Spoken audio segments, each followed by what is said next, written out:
질문 올리겠습니다. 네, 대구 경북 지방의 수질 오염으로 대구 경북 지방에 물 불안감이 있습니다.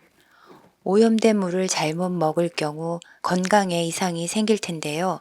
수질 관리를 하기 위해 대구 달성군 부분의 물 관련 공단, 기업들이 질비하게 있으나 실제로는 그들의 역할을 제대로 했다고 볼 수는 없을 듯합니다.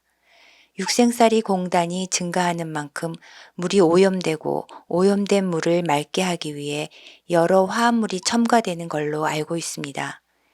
인간의 문명이 발전하듯 기술도 발전하겠으나 물을 어떤 관점으로 봐야 하고 환경 주장론자들이 말처럼 물은 흐르는 대로 놓아두는 게 좋은지 과학자들이 말처럼 기술을 발전시켜 이용하고 개선하는 게 중요한지 질문드리고 싶습니다.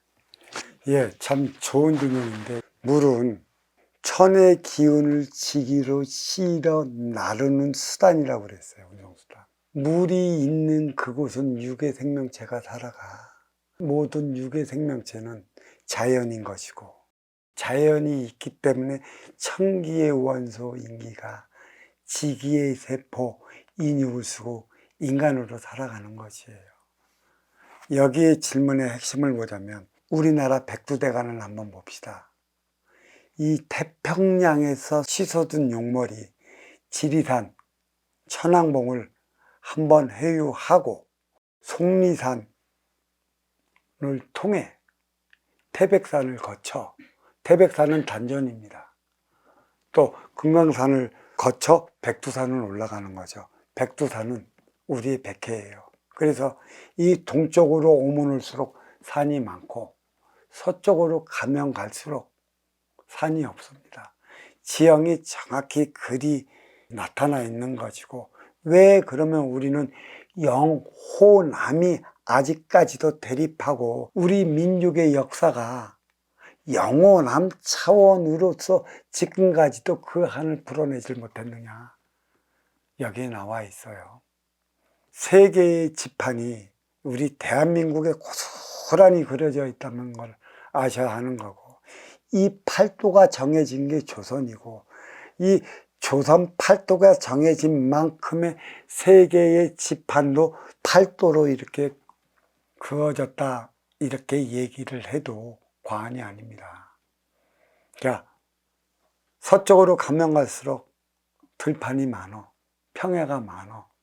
또 백두대간이 안쪽으로 오면 올수록 척박한 지형이 너무 많아, 산이 많아.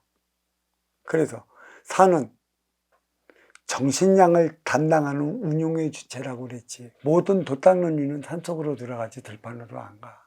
들판은 활동의 주체 육생량을 담당하는 것이고, 산은 운용의 주체 정신량을 담당하는 것이에요. 자, 우리는 팔도가 자리하는 만큼의 팔도에 령산이 있고, 령산이 있는 만큼의 팔도가 주관하는 시마다 명산이 있어요.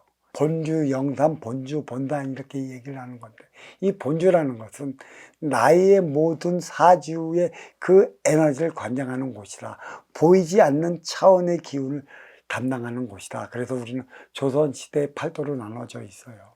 그리고 이 동쪽은 산이 많아 정신량을 담당하기 때문에 백두용맥이 이렇게 그어져 있죠. 서쪽에서 이 백두용맥에 가까이 오면 올수록 정신량을 담당해요. 돛 닦는 이들이 영남에 많은 이유, 또 이런 불교적 차원의 깊이가 또 영남에 많은 이유가 거기에 있어요. 이들은 뭔가 찾아야 하는 것이고, 그리고 부산이 왜 부글부글 타오르는 소뚜껑 무자를 쌌을까? 태평양의 기운을 받아오는 것이에요. 두둑의 기운을 받아오는, 그게 부산이고, 거기에 곧이어 부산에 타오르는 그 기운을 언덕에서 맞이하는 게 대구입니다. 그래서 PK 지역과 BK 지역의 차이가 여기에 사는 이들은 정신량을 담당하는 거예요. 호남 쪽으로 가면 갈수록, 또 충남 쪽으로 가면 갈수록 들판이 많아요. 거기에는 육색량을 담당하는 겁니다. 세계의 지도와 연관해서 보면 정확히 매치가 됩니다. 그래서 서양은 가지라, 거기는 육색량을 담당하는 육색달이 활동의 주체라고 얘기를 하는 것이죠. 그렇다고 한다면 지금 대구의 물이 왜 이리도 오염돼갖고 크고 작은 모든 사고가 대구에서 일어나는가? 불이 제일 많이 나는 게 대구의 서문시장이고, 크고 작은 일련의 사건들이 제일 많이 나는 게 대구라는 것이죠. 왜 그럴까요?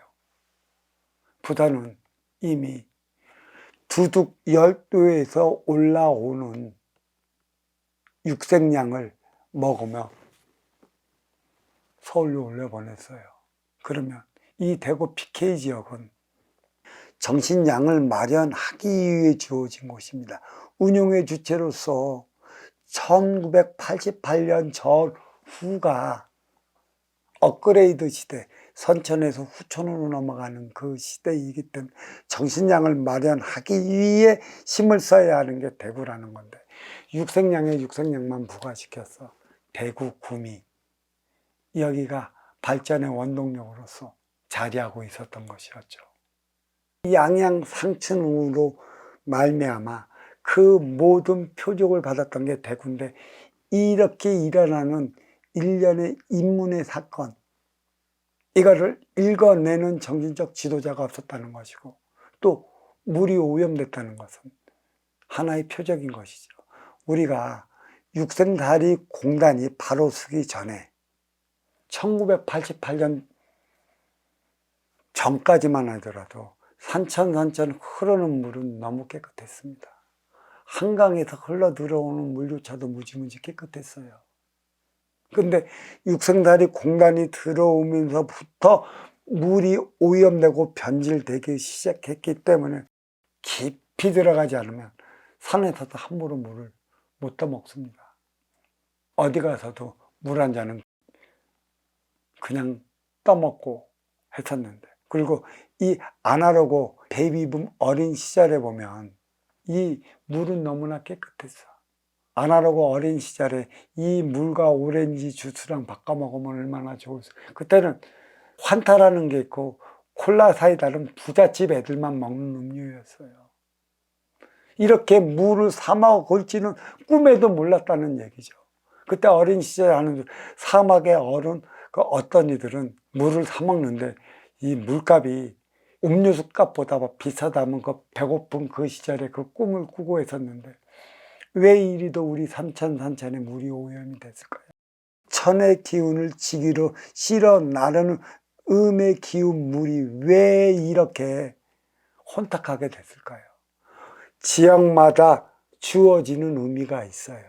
큰 산이 있는 곳은 큰 물이 희갖고, 큰 물이 희감은 만큼의 큰 들판이 자리합니다. 이게 정확하게 산, 수, 야, 세 개의 차원이라는 것이죠. 큰 산은 거기에 살아가는 본주들이라 그 인연의 모든 육생의 사지의 모든 것을 관리하고, 또 큰 물이 시가마 도는 것은 그 도시의 인구수를 담당하고 있는 것이고, 또 그 물 옆에 큰 들판은 육생량을 담당하고 있어요. 그래서 산수야가 정확히 맞아떨어져야 되는 것인데, 그래 이 육생살이 활동의 주체 들판이 많은 지역은 문제가 안 되는데, 이 산이 많은 지역은 되게 척박해요. 배고픔은 많이 있고, 기껏해서 이쪽 넘어 사는 이들을 보리뭉댕이라 하는 이유가 거기에 있는 것이지. 어느 산에 올라오면 아직도 소나무 껍데기, 다른 껍데기 벗겨졌던 흔적이 아직도 남아 있습니다. 여기는 정신량을 위해 살아가는 곳. 또 백두대간 바깥 서쪽으로 가면 갈수록 육생량을 위해 살아가는 곳이에요. 사고의 차원도 달리 나타나는 거고, 행위의 차원도 달리 나타나는 거고, 가치적, 철학적, 이념적 사고도 달리 나타나요. 근데 이거를 읽어내지 못하잖아.